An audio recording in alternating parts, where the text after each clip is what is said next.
Hey guys, this is Aryan and welcome to One Stop Aviation.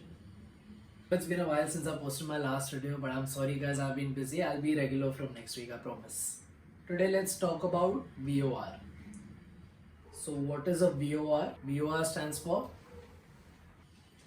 Very High Frequency Omnidirectional Radio Range. I know the name sounds long and complicated, but I promise you it's a very nice and a very simple device. So this is basically a ground based navigation aid. What this means is that the VOR is on the ground and the aircraft we have VOR signal receivers. So how does this VOR work? What does it do? So it has a lot of uses. I'll tell you about the uses in a bit. First I'll tell you how it works. So how the VOR works is basically that from wherever it's located, it throws out 360 radio beams at a 1 degree interval spacing, and these are known as radials. So there's a reference signal and there is a variable signal. So the phase comparison or the phase difference between these two is calculated, and this is the value of the radial on which you are on. So as you can see on radial 360, both are in phase. There is no phase difference between them. On radial 090, the phase difference between the waves is 90 degrees. Over here it's 180 on 180 and 270 over here. So based off on where the aircraft is on the radial,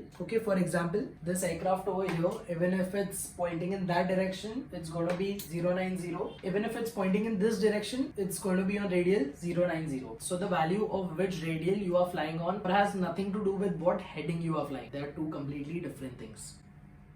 In a conventional VOR, the reference signal is frequency modulated and the variable signal is amplitude modulated. The frequency band in which it works is obviously VHF, and the frequencies between which it works is 108 to 117.95 megahertz VHF. It only works on all the even frequencies. For example, 108.2, 108.4, stuff like that. The emission code is A9W. So VOR has a lot of uses, as I had mentioned earlier. So it can be used for tracking. So you can select a particular radial, track either inbound towards the VOR or outbound. You can use a VOR for holding. So you can either hold over a VOR, or the ATC will give you to hold on a particular radial at a particular DME at a particular altitude, something like that, and you can end up flying a hold like that. You can also fly down a VOR approach if the VOR is next to the airport. So basically a letdown. So VOR can be also used for cross-checking your navigation accuracy. You can tune into the VOR and see what DME information it is giving you and stuff, and you can cross-check your navigational accuracy basically.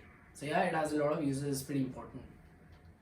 So let's talk about the different errors experienced by the VOR. So one of them is site errors. So if it's located where there's terrain around which could affect, the accuracy, that's basically what site error is. Then you have propagation error. So the VOR, while propagating the radio waves, could have an error. Usually it's within 1 degree. If it's more than 1 degree, then they remove the ident normally.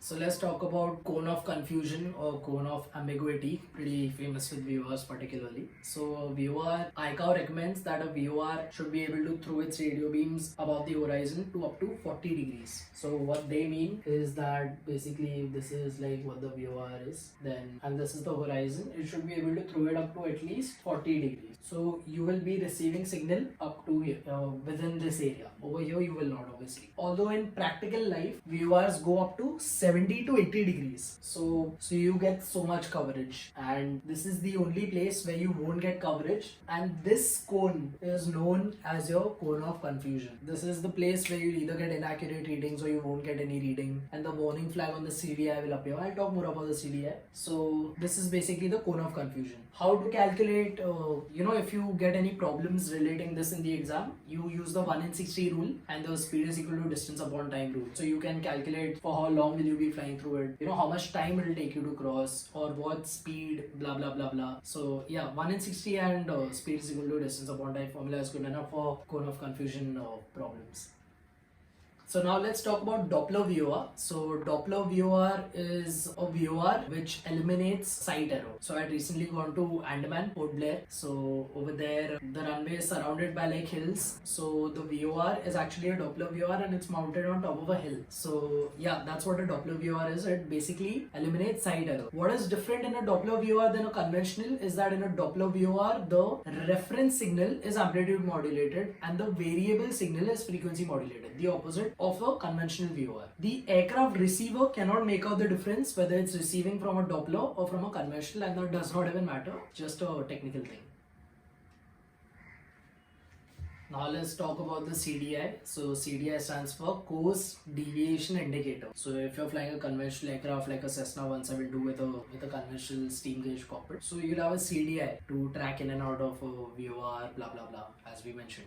So what you do is that you select a particular radial and then you go to or from. As you can see, you have selected a particular radial and then you go to or from basically. So when you're flying inbound, tracking towards a VOR, you're going to select the reciprocal radial. For example, if you want to come on radial 090, you're going to set 270 with a 2 indication. So that's how it works. And when you're flying outbound, you select the radial of flying outbound on with a from indication. This is what a CDI looks like. A full scale deflection on the CDI will correspond to 10 degrees of the selected radius. So how many ever dots, like this is a 5 dot indicator for example. So you divide 10 by 5, so each dot is 2 degrees of deviation. There is one problem though, which is very important, which you need to know about, and that is reverse sensing. So if you select the wrong radial with the wrong to or from setting, there might be times where it's giving you the opposite indication of what you're supposed to do. So basically a CDI in general is a fly to or a command instrument. So in this case, you can see that from the center, the radials to the left. So you have to steer to the left to go and catch the radial. But in reverse sensing, the opposite will happen. It will show you that the deflection is towards the left, but you need to fly and steer to the right in order to catch the radial again. So I'll tell you under which conditions does it happen and under which circumstances you should and shouldn't follow the CDI. Luckily, all the modern jets that we fly, like the 320 that I fly, it's corrected for. Even if you fly like a glass cockpit G1000, any other aircraft, it's electronically like which has an EHSI or like a Rose VOR in my aircraft, for example. In all these aircrafts, it is corrected for, so there is absolutely no problem. This is just like more of a conventional problem, but it's good to know. So this is what you need to remember. To and towards obey. That means if you're tracking inbound and if you've set to and if you set the opposite radial with the to indication, then follow the command. If it tells you fly to the left, then you fly to the left. From and away, obey. So the opposite, when you're tracking outbound, follow the instruction. Rest, disobey. This is reverse sensing. So if it tells you fly to the left, you actually fly to the right and it will get centered. This is basically when you should and shouldn't follow the CDI indication. Thank you for making it to the end of the video. Thank you so much for watching. Please like and subscribe. I'm sorry once again that I've been a little slacky with posting, but I'll make sure it's a every week thing from now again. Thank you so much. Everyone stay safe, take care, and until the next one. Jai Hind.